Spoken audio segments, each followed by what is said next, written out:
प्रकाश का अपवर्तन पढ़ाए थे। इससे पहले हमने प्रतिबिंब पढ़ा था। प्रतिबिंब में हमने पढ़ा था वास्तविक क्या होता है, आभासी क्या होता है, आभासी या काल्पनिक क्या होता है, पढ़ा था ना। वास्तविक प्रतिबिंब जहाँ पर रियल इमेज बन रहा था, इंग्लिश में उसको बोलते हैं, और आभासी प्रतिबिंब जिसको हम लोग वर्चुअल इमेज बोल रहे थे, इस सब के बारे में पढ़ लिए थे।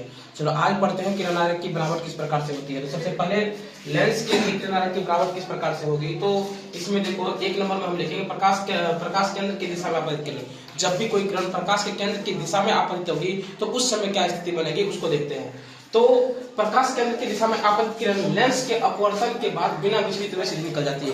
ये लेंस चाहे उत्तल हो चाहे अवतल हो, जब भी प्रकाश के केंद्र की दिशा में आपतित होगी तो वो क्या होगी, बिना विचलित हुए सीधे निकल जाएगी। इस तरह से तुम देख रहे होगे फिगर में, हमने क्या क्या उत्तल लेंस लिया है और ये अवतल लेंस है। उत्तल लेंस में जैसे ही आपतित किरण प्रकाश के केंद्र की दिशा में आपतित हुई तो वो क्या हुई, सीधे निकल गई। ठीक है। और इसमें भी तुम देखोगे ये अवतल लेंस है हमारा, इसमें भी देखोगे प्रकाश के केंद्र की तरफ जब आपतित हुई किरण तो वो क्या हुई, बिना अपवर्तन के बाद सीधे आगे निकल गई। ठीक है।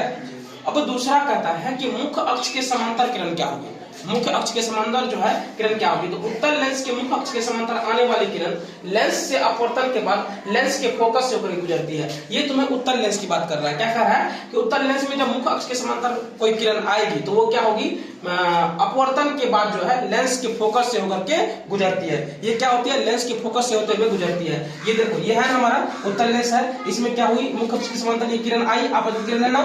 ये किरण जैसे ही आई तो वो क्या हुआ, अपवर्तन के बाद मुख्य मतलब फोकस से होते हुए निकल गई। ठीक है। इसी तरह अगर हम अवतल लेंस में देखें तो अवतल लेंस में क्या होता है कि अवतल लेंस के मुख्य अक्ष के समांतर आपतित किरण लेंस से अपवर्तन के बाद लेंस के फोकस से आती प्रतीत होती है। इसमें क्या होता है, लेंस के फोकस से आती हुई प्रतीत होती है। मतलब ये क्या होगा, अपवर्तन के बाद फोकस जाती है, लेकिन इसमें क्या होगा, फोकस से आती हुई दिखाई पड़ती है। जैसे देखो ये आपतित किरण है ना हमारा, ये आपतित किरण है, एक मिनट रुक जाओ।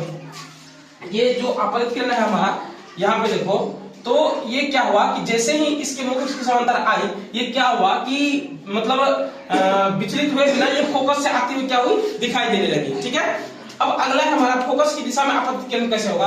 तो जब कोई किरण लेंस के फोकस की दिशा में आपतित होती है तो वह अपवर्तन के बाद लेंस के मुख्य अक्ष के समांतर निकलती है। मतलब ये चाहे उत्तल हो चाहे अवतल हो, ये जैसे ही मतलब फोकस की दिशा में जब भी कोई आपतित किरण, मतलब जब भी कोई किरण लेंस फोकस की दिशा में आपतित होती है तो वो अपवर्तन के बाद क्या होता है, लेंस के मुख्य अक्ष के समांतर हो जाती है। क्या होती है, लेंस के मुख्य अक्ष के समांतर निकल जाती है। जैसे देखो उत्तल लेंस यहाँ पे लिया है ना, देखो ये फोकस है हमारा, यहाँ से कोई प्रकार मान लो कोई आपतित किरण आ रही है तो वो क्या हो रही है, अपवर्तन के बाद समांतर निकल जा रही है। इसमें भी देखो कोई आपतित किरण आ रही है और अपवर्तन के बाद क्या हो रहा है, फोकस के मतलब मुख्य अक्ष के समांतर निकल जा रही है। ठीक है। देखो अब इसमें हम लोग आगे पढ़ते हैं कि उत्तल लेंस से बने प्रतिबिंब किस प्रकार से होंगे। ठीक है ना।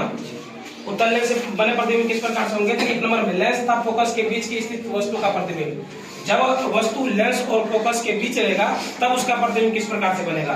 तो जब वस्तु लेंस तथा फोकस के बीच स्थित हो तो उसका आभासी प्रतिबिंब लेंस के उसी ओर बनता है जिस ओर वस्तु है। यह सीधा और वस्तु से आकार में बना होता है। सबसे पहली बात, इसमें जो बनेगा प्रतिबिंब वो कैसा होगा, आभासी प्रतिबिंब होगा। ठीक है। और ये किधर बनेगा, जिस ओर वस्तु है उसी ओर बनेगा।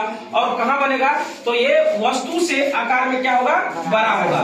ठीक है। जैसे इस फिगर में तुम देख सकते हो ये उत्तल लेंस है हमारा, चलिए हम देख लेते हैं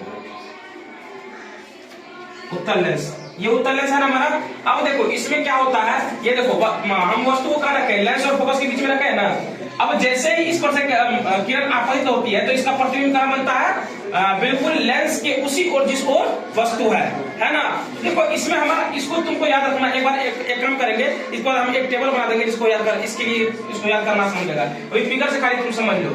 तो इसमें जब प्रतिबिंब बनेगा तो वो किधर बनेगा, वस्तु जिस ओर है उसी ओर, और वस्तु से बड़ा बनेगा और प्रतिबिंब कैसा होगा, आभासी होगा। ठीक है। अगर उसी प्रकार बात करें फोकस पर स्थित वस्तु का प्रतिबिंब किस प्रकार से होगा, जब वस्तु फोकस पर हो तब प्रतिबिंब किस प्रकार से होगा। तो जब वस्तु फोकस पर हो तो वास्तविक प्रतिबिंब अनंत पर बनता है। इसमें जो वास्तविक प्रतिबिंब क्या बनता है, अनंत पर बनता है। और यह वस्तु की अपेक्षा क्या होता है, उल्टा होता है और वस्तु से बहुत बड़ा होता है। ये वस्तु की अपेक्षा क्या होता है, उल्टा होता है और वस्तु से क्या होता है, बहुत ही बड़ा होता है। तो फिलहाल आज 2 ही पॉइंट पढ़ेंगे। अगले क्लास में हम लोग पढ़ लेंगे कि F1 तथा F2 F1 के बीच जब वस्तु को रखते हैं तब किस प्रकार का प्रतिबिंब बनता है।